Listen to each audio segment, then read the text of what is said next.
Halo rekan-rekan Value Investor.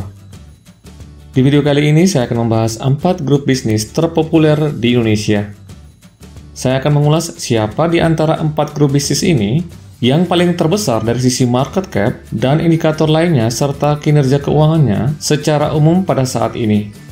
Tapi sebelum kita mulai, ada baiknya Anda klik subscribe agar channel ini dapat terus berkembang dan memberikan informasi yang lengkap dan menarik seputar saham dan ekonomi Indonesia.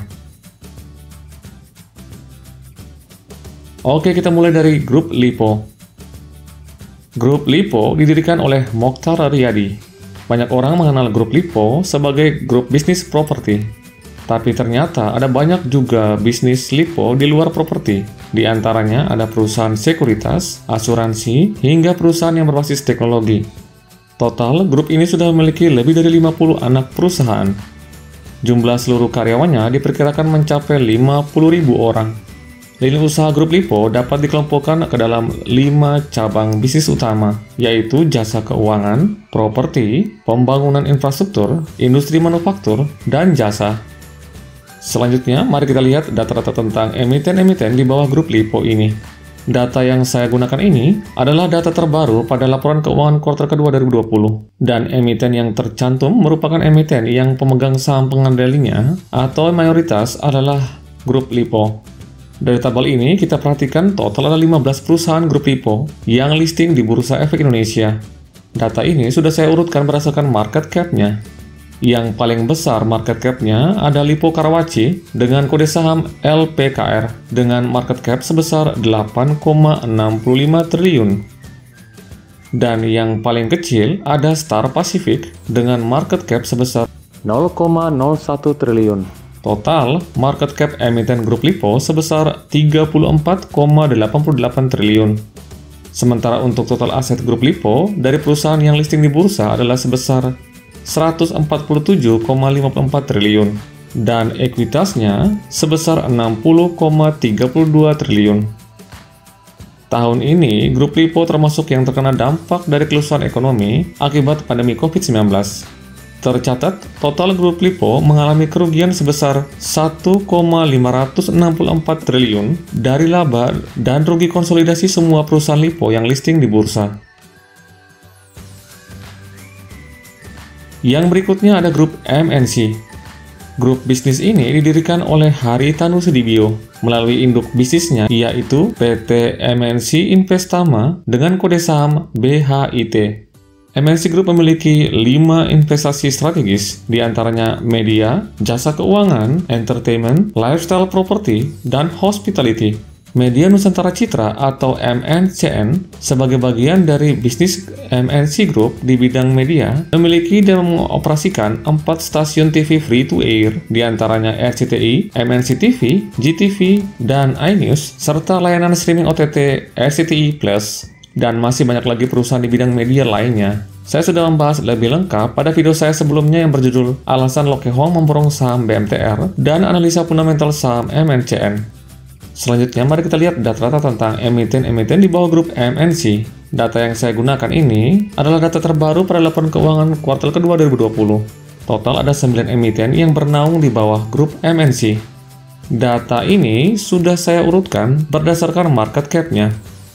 Yang paling besar market cap-nya ada Media Nusantara Citra dengan kode saham MNCN dengan market cap sebesar 12,5 triliun.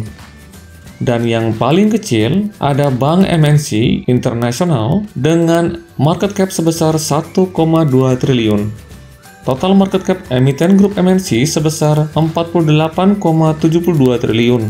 Sementara untuk total aset grup MNC dari perusahaan yang listing di bursa adalah sebesar 178,97 triliun dan ekuitasnya sebesar 76,43 triliun. Nah, karena sebagian besar emiten grup MNC bergerak di bidang media, maka sebenarnya grup MNC tidak terlalu terkena dampak dari krisis ekonomi yang disebabkan COVID-19 ini. Beberapa emiten memang mengalami kerugian, tapi kerugian ini dapat ditutupi oleh emiten lainnya.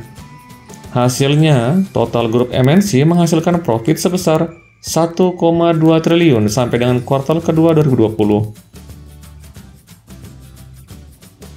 Grup terpopuler yang ketiga adalah grup Sinarmas. Sinarmas didirikan oleh Eka Cipta Wijaya. Tidak banyak yang tahu tentang Eka Cipta Wijaya, ternyata memulai usahanya dengan membuka dan mengelola perkebunan kopi dan karet di Jember. Setelah itu, beliau mendirikan CV Bitung Manado Oil Limited pada tahun 1969. Pada saat itulah, geliat bisnis Eka Cipta mulai berkembang. Perusahaan ini sukses melahirkan brand minyak goreng yang legendaris, yaitu Bimoli. Hingga saat ini, grup Sinarmas telah memiliki beberapa lini bisnis, diantaranya pulp dan kertas, agribisnis dan food, keuangan, telekomunikasi, developer and real estate, energi dan infrastruktur, serta multimedia.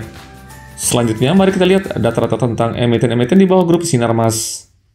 Data yang saya gunakan ini adalah data yang terbaru pada laporan keuangan kuartal kedua 2020. Total ada 9 emiten yang bernaung di bawah grup Sinarmas. Data ini juga saya sudah urutkan berdasarkan market cap-nya. Yang paling besar market cap-nya ada Sinarmas Multi Arta dengan kode saham SMMA dengan market cap sebesar 106,98 triliun. Dan yang paling kecil ada Bank Sinarmas dengan kode saham BSIM dengan market cap sebesar 8,34 triliun. Total market cap emiten grup Sinarmas 248,36 triliun.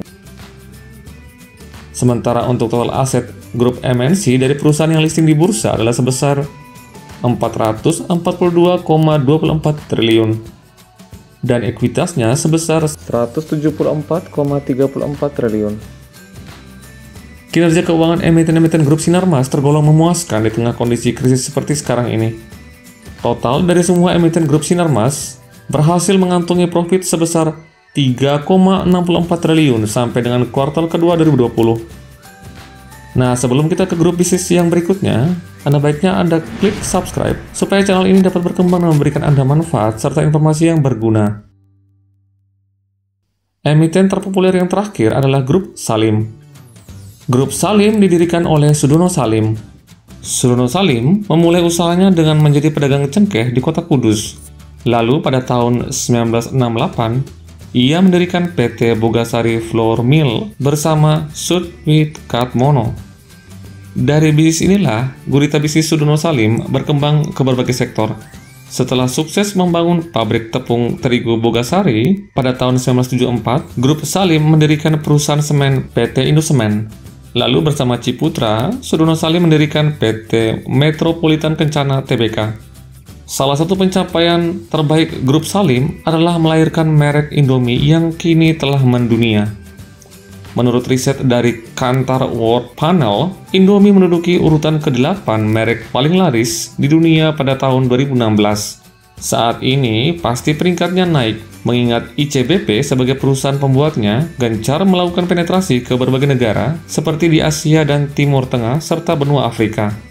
Bahkan ada berita yang menyebutkan jika di Nigeria, pemerintahnya menggunakan iming-iming hadiah Indomie bagi warga negaranya yang mau diimunisasi. Hingga saat ini, grup Salim telah merambah ke berbagai sektor diantaranya barang konsumsi, otomotif, retail, dan agribisnis.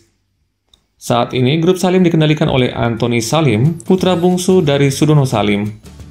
Selanjutnya, mari kita lihat data-data tentang emiten-emiten di bawah grup Salim. Data yang saya gunakan ini adalah data terbaru pada laporan keuangan kuartal kedua 2020. Oh iya, emiten yang saya tunjukkan ini merupakan perusahaan yang dipegang penuh oleh grup Salim. Artinya, grup Salim menjadi pemegang saham pengendalinya.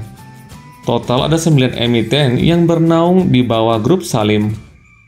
Data ini sudah saya urutkan juga berdasarkan dengan market cap-nya.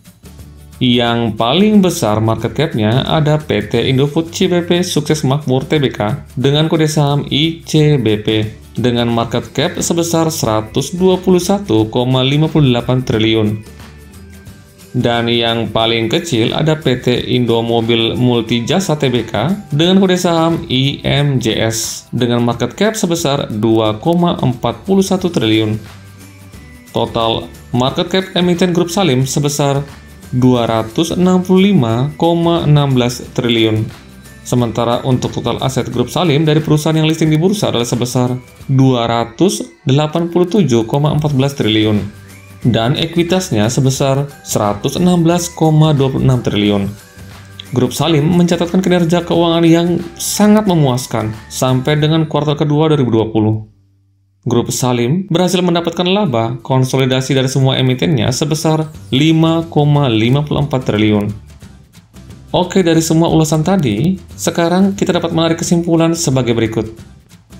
Yang pertama, dari sisi market cap, Grup Salim menjadi juaranya, disusul Grup Sinarmas, Grup MNC, dan Grup Lipo. Yang kedua, dari sisi aset perusahaan, Grup Sinarmas menjadi juaranya, disusul Grup Salim, lalu Grup MNC, dan Grup Lipo. Dari sisi ekuitasnya, Grup Sinarmas menjadi juaranya, disusul Grup Salim, lalu Grup MNC, dan Grup Lipo. Nah, yang terakhir dan yang paling menarik, kita lihat siapakah juaranya yang membukukan total profit paling besar di saat krisis seperti sekarang ini. Dan ternyata juaranya adalah Grup Salim, disusul Grup Sinarmas, lalu Grup MNC. Sedangkan Grup Lipo masih mencatatkan kerugian sampai dengan kuartal kedua 2020. Nah, setelah menyaksikan video ini, pasti banyak yang bertanya kenapa saya tidak memasukkan grup-grup lainnya seperti Grup Astra, Bakri, ataupun grup-grup lainnya. Pertama, untuk Grup Astra, saat ini 50,11% kepemilikan saham grup ini dikuasai oleh Jardine Klein & Carriage Limited, sebuah perusahaan yang berbasis di Singapura. Dari sisi modal dan pengendalian manajemen agak berbeda dari 4 grup yang saya bahas tadi, dan saya berencana akan membahasnya khusus dalam satu video pada kesempatan yang lain. Lalu, untuk Grup Bakri, saat ini banyak sekali saham Grup Bakri, bahkan mungkin semuanya, yang sekarang terkapar di zona 50. Dan memang dari segi kinerjanya tidak terlalu bagus menurut kaidah value investing. Bahkan hampir semua emitennya mengalami kerugian. Oke, sekian dulu video kali ini. Semoga informasi yang saya berikan dapat bermanfaat buat Anda. Disclaimer on, jangan Anda membeli saham hanya karena Anda menonton video ini. Salam Value Investor.